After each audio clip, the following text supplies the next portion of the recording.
Monsieur le ministre, ces derniers jours, Israël a décidé de violer la souveraineté nationale du Liban en intensifiant les survols de ce pays par son armée de l'air. Mais bien entendu, le gouvernement israélien, qui se croit tout permis, ne s'est pas arrêté en si bon chemin et a été donc frappé la Syrie et Damas à plusieurs reprises. Israël a ainsi démontré clairement aux yeux de tous les enjeux du conflit syrien. La Syrie subit depuis 2011 une tentative de déstabilisation. Il ne s'agit pas d'une guerre civile, mais bien d'une invasion étrangère.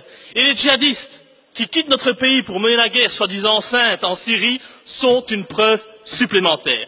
Et le but, c'est de détruire la Syrie telle que nous la connaissons aujourd'hui, pour diviser le pays, affaiblir l'Iran et permettre au projet du grand Israël de voir le jour. Dois-je vous rappeler que ce projet prévoit d'étendre Israël du Nil jusqu'à l'Euphrate, recouvrant ainsi la Palestine historique, le Liban, la Syrie, comme par hasard, la Jordanie, une partie de l'Irak et une partie de l'Égypte. L'Égypte, bien ça alors, comme c'est bizarre, quand on connaît ce projet sioniste, on voit sous un autre œil les révolutions de ces dernières années dans les pays arabes.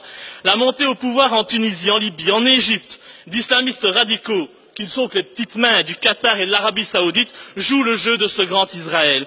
Et le renversement du pouvoir laïque Bachar el-Assad, pour le remplacer par un gouvernement américano-israélo-islamiste, est une étape de plus dans la réalisation de ce projet. Et comme le disait Bernard-Henri Lévy, les printemps arabes, c'est bon pour Israël. Dès lors, face à ce qu'on doit appeler une violation grave de la souveraineté d'un État indépendant par un État voyou, comptez-vous, au nom de la Belgique, condamner les frappes militaires israéliennes en Syrie et exiger des sanctions à l'encontre du régime israélien. Et enfin, Carla Del Ponte a reconnu qu'il était prouvé que les rebelles syriens, que la Belgique et la communauté internationale soutiennent jusqu'à présent, ont fait usage d'armes chimiques, dont du gaz sarin. Et dans ces conditions, en tant que défenseur des droits de l'homme, allez-vous enfin revoir la position de la Belgique et soutenir le président Bachar el-Assad, qui est victime du complot que nous connaissons aujourd'hui? Je vous remercie.